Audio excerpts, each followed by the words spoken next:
Everyone has felt it at least once. The warmth of being someone's everything. Someone calls only when they need something. Someone comes back only when they have nowhere else to go. And you open the door every time because it feels like love. But what if it was never love at all?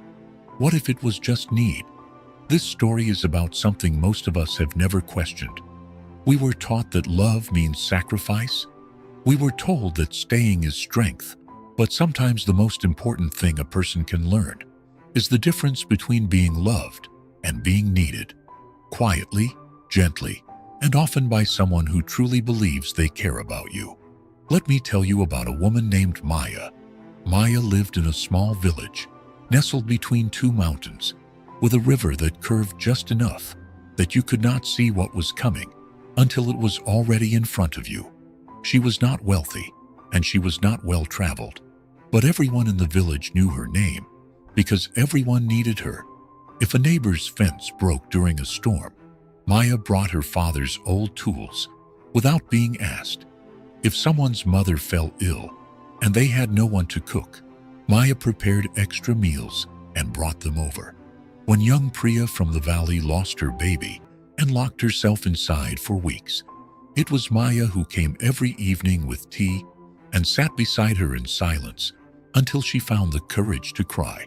People said Maya had a generous heart, and Maya believed them because when she helped, she felt something close to peace, like she was exactly where she was supposed to be.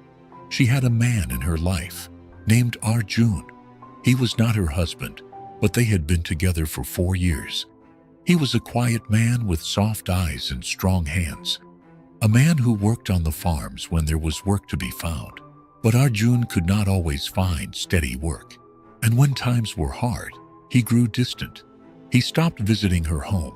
He stopped asking how her day was. He would sit by the river and stare at the water, and Maya would bring him food without being asked, and he would take it without a word. When he finally found work again, he became himself again, warm, grateful, full of small jokes that made her smile. Maya told herself this was love. She told herself that this was what caring for someone looked like. You hold them through the dark, and the light comes back.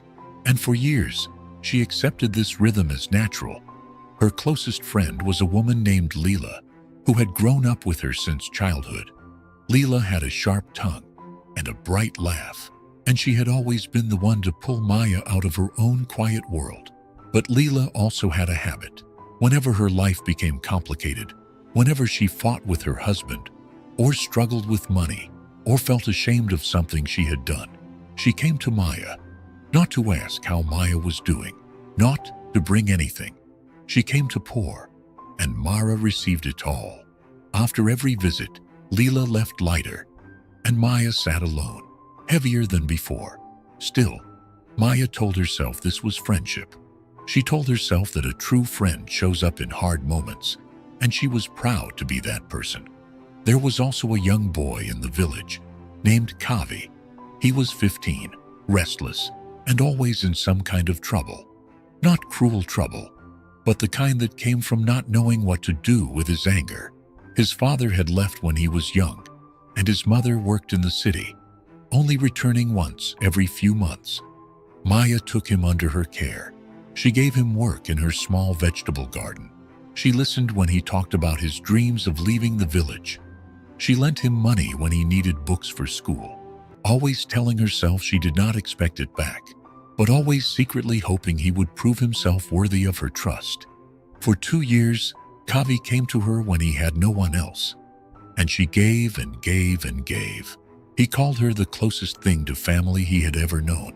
The words filled her heart so completely that she did not notice she had stopped sleeping well. She did not notice that her own small garden, the one she had planted for herself, just for herself, had gone dry and untended. One summer, everything shifted. Maya fell ill. It was nothing very serious, but serious enough that she needed to stay in bed for 2 weeks and could not help anyone. She sent word through the village that she was unwell. She waited. Arjun came once on the second day. He brought water from the well, and sat with her for maybe an hour.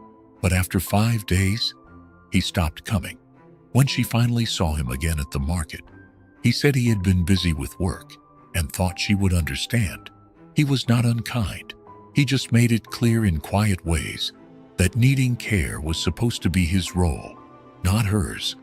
Leela came once on the 4th day. She brought a small basket of fruit and spent most of the visit talking about a fight she had with her husband.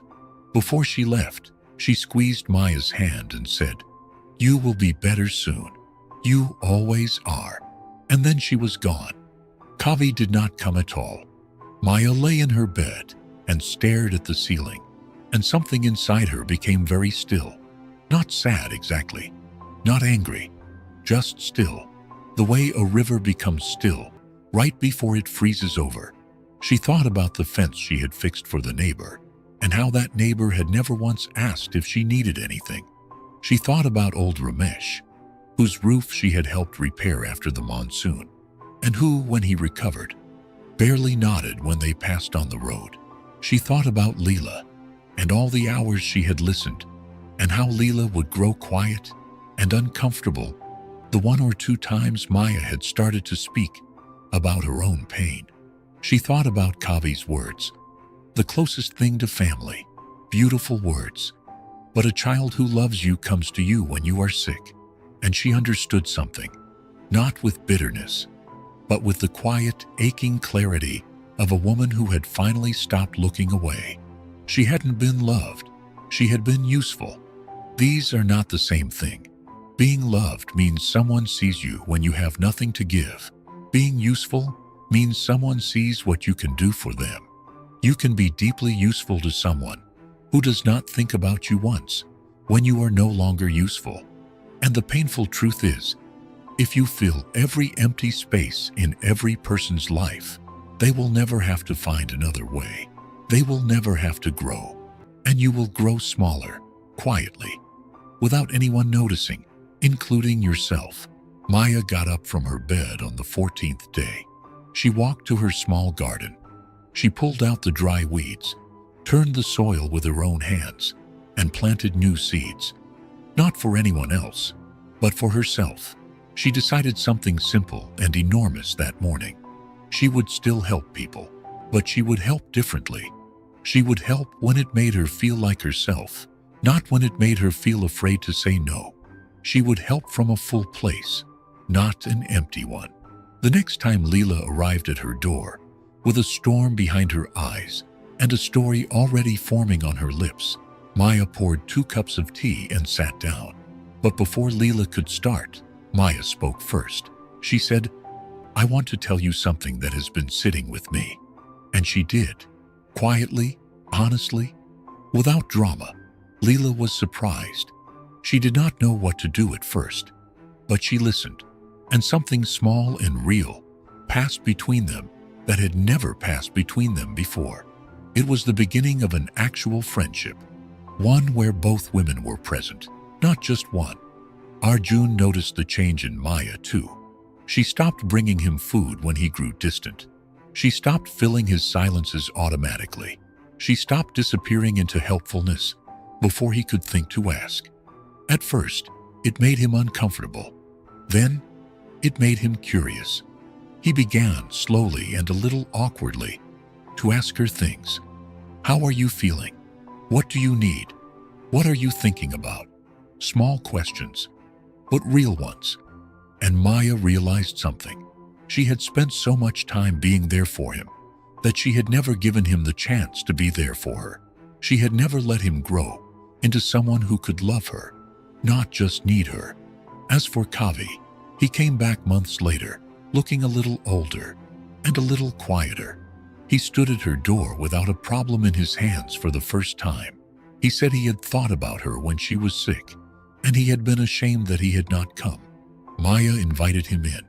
She did not say it was all fine, and it did not matter. She said, "I noticed, and I want you to know that the people who care about you should show up, and so should you.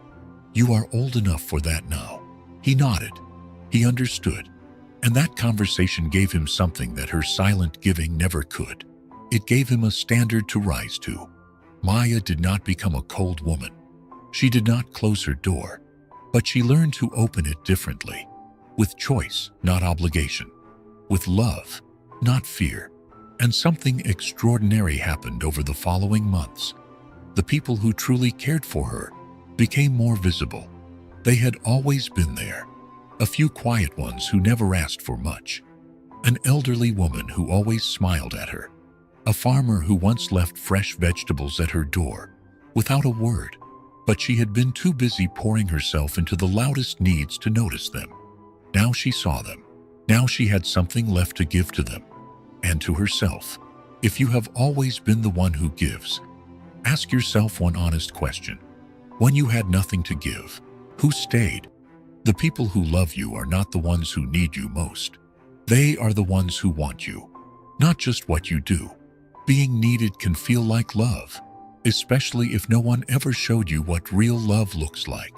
It feels warm, it feels important, but need is hungry, and it does not ask how you are. It only asks what you have. You are not a service. You are a person.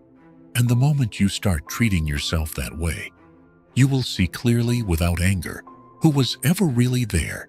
Give, be kind, open your door, but do it from a place that is yours. Do it because you choose to, not because you are afraid of what happens if you don't. That isn't coldness. That is the beginning of real love for others, and most importantly, for yourself. Maya planted new seeds that morning, and her garden grew back stronger than before. If something in this story felt familiar, if you recognized yourself somewhere in it, then this channel is for you. Every story here is a seed.